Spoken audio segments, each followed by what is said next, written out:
Alta Profit, assurance vie, retraite, immobilier, le meilleur de l'épargne en ligne depuis plus de 25 ans. Le conseil en plus présente Sud Radio, les incontournables de la gestion de patrimoine, Thomas Binet. Nous nous retrouvons comme tous les jeudis soirs avec notre consultante Catherine Bodneau, directrice marketing, offre et communication chez Alta Profit pour parler gestion de patrimoine. Bonsoir Catherine. Bonsoir Thomas. Alors ce soir, on va s'intéresser à l'assurance vie luxembourgeoise. Pourquoi séduit-elle de plus en plus de Français ? Première question Catherine, qu'est-ce qui motive un résident français à ouvrir une assurance vie au Luxembourg ? Alors, tout d'abord, je voudrais dire que l'assurance vie luxembourgeoise ne vise pas à remplacer la version française, mais vraiment à la compléter. Elle répond en fait à des enjeux patrimoniaux précis. Renforcer la sécurité de l'épargne, diversifier ses investissements à l'étranger, à l'international et gagner en souplesse dans la gestion. C'est une approche qui doit être vraiment stratégique et pensée sur le long terme. Mais alors, la sécurité est souvent mise en avant, soyons très clairs. Qu'est-ce qui distingue le Luxembourg sur ce point ? Le Luxembourg dispose d'un mécanisme qui est unique en Europe et qu'on appelle le triangle de sécurité. En fait, les actifs des clients sont séparés de ceux de la compagnie d'assurance et déposés auprès d'une banque dépositaire qui est indépendante. Et en cas de défaillance de l'assureur, l'épargnant est considéré comme un créancier de premier rang. Et ce dispositif est strictement encadré par le commissariat aux assurances. Mais alors, pourquoi dit-on que la diversification, c'est la vraie force du Luxembourg ? Il faut imaginer en fait l'assurance vie luxembourgeoise comme une plateforme d'investissement totalement ouverte. Concrètement, au Luxembourg, il n'y a quasiment aucune limite dans l'offre financière.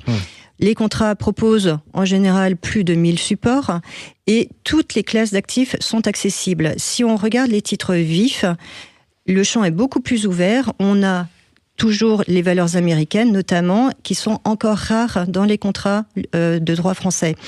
En private equity également, l'offre va être plus large et on va avoir la possibilité de loger dans le contrat luxembourgeois des investissements directs dans des PME ou dans des TPE plutôt que uniquement des FCPR. Et enfin, on va avoir des supports libellés en plusieurs devises, dollars américains, francs suisses, livres sterling. Ça va permettre aussi de diversifier sur le risque de change. Donc si je vous entends bien, ça signifie qu'au Luxembourg, la gamme de supports est encore plus large qu'en France ? Oui, tout à fait. Alors, le Luxembourg va permettre aussi d'aller sur des fonds dédiés ou des fonds internes qui sont faits sur mesure, construits spécifiquement pour un client ou une famille. Donc, ça va autoriser une allocation extrêmement fine, avec des actions internationales, avec de l'immobilier, des obligations spécifiques, des stratégies alternatives, etc. Et est-ce que sur le plan fiscal, le Luxembourg est plus avantageux, Catherine ? Alors là, on va être très clair. Non, le Luxembourg n'offre aucun avantage fiscal en soi. L'assurance vie luxembourgeoise est fiscalement neutre. Donc ça veut dire que c'est la fiscalité du pays de résidence qui va s'appliquer. Donc si on prend un résident français, ce sont les règles fiscales françaises qui s'appliquent au moment du rachat, pour la transmission, etc. Et pour ceux qui changent régulièrement de pays, je pense aux expatriés, en fait, on va avoir la portabilité et donc le contrat va s'adapter. Et est-ce qu'il faut qu'on ait des points de vigilance en mémoire ? Oui, et c'est important de le dire. On a le premier sujet qui sont les frais. L'assurance vie luxembourgeoise, en général, est un peu plus chère que l'assurance vie française. On va avoir des frais de gestion, des coûts liés aux supports internationaux ou à la structuration sur mesure.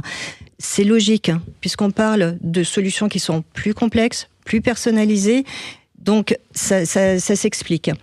L'essentiel, ça va être de s'assurer que la valeur apportée, donc en termes de diversification, de sécurité, de cohérence patrimoniale, justifie ces frais.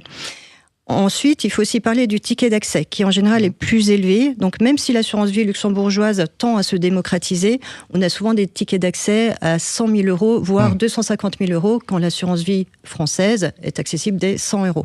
Alors pour se résumer, ouvrir une assurance vie au Luxembourg n'est pas un simple effet de mode, mais une démarche patrimoniale mûrement réfléchie, c'est ça que vous voulez nous dire ce soir ? Tout à fait. En fait, ce choix s'adresse à celles et ceux qui recherchent une sécurité renforcée, une diversification internationale et une grande souplesse de gestion de l'épargne.